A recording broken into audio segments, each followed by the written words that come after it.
ئومێد خۆشناو ڕایگەیاند هیچ ڕۆژنامەنووسێک لە هەولێر دەستگیر نەکراوە.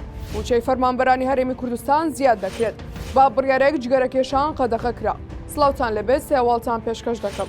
ئومێد خۆشناو پارێزگاری هەولێر لە کۆنگرێکی ڕۆژنامەنووسیدا کە بە بۆنەی ڕێوڕسمی ڕاگەیاندی سێمین راپۆرتی پێشێلکاری دژی ڕۆژنامەنووسان لەلایەن ڕێکخراوی پامنێران بۆ ماف و گەشەپێدان ڕێکخرا بوو. ڕایگەیاند هیچ ڕۆژنامەنووسێک لە هەولێر دەستگیر نەکراوە. با تێوەگلانی سیخوڕی دەستگیرکراو هەیە. چەند کەسێک بەهۆی تێوەگلانیان لە سیخوڕی دەستگیر کراون. ئاماژەی بەوەش کرد مەرجێ ڕۆژنامەنووس حەسانەی هەبێت و لە هەموو شتێک عەفوو کرابێت.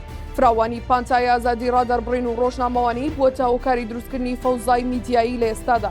وتیشی بەدڵنیاییەوە لە هەولێر و هەرێمی کوردستان هیچ ڕۆژنامەنووسێک دەستگیر نەکراوە لەسەر پیشەکەی.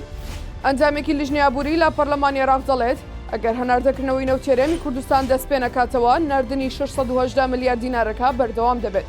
ئەماژە بەوەش دەکات دواکەوتنی ئەمواری یاسای بودجە پێگوەندی بە هەرێمی کوردستانەوە نییە.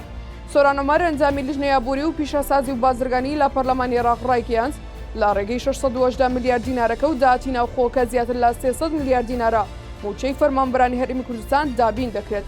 ئەنجامەکەی لیژنەی ئابووری پەرلەمانی عێراق پێی وایە و هەموارەی پەیوەندی بە هەرێمی کوردستانەوە هەیە ڕێکەوتنی لەسەر کراوە و کێشەی نەماوە. موچەی فەرمانبەرانی هەرێمی کوردستانیش زیاد دەکرێت. وەزارەتی تەندروستی عێراق با بڕیارێک بردنە ژوورەوەی جگەرە و نێرگەلە و جگەرەی ئەلکترۆنی بۆ ناو نەخۆشخانە و سەرجەم دەستگا تەندروستیەکانی دیکە لە تەواوی عێراق قەدەغە دەکات. با پێچەوانەوە کەسێک سەرپێچیان بڕیارە بکات پرزگە و پاسەوانانی دەستگا تەندروستیەکان تووشی سزای یاسایی دەبنەوە. هەر بەپێی بڕیارەکەات دەبێت پۆستەری قەدەغەکردنی جگەرە لە سەرجەم ناوەندە تەندروستیەکان هەڵبواسن و ڕێنماییەکانیش لەسەرم بڕیارە دەدرێت بە نەخۆشخانە و دامەزراوە تەندروستیەکان. سێواڵم پێشکەشکردن هەرشاد.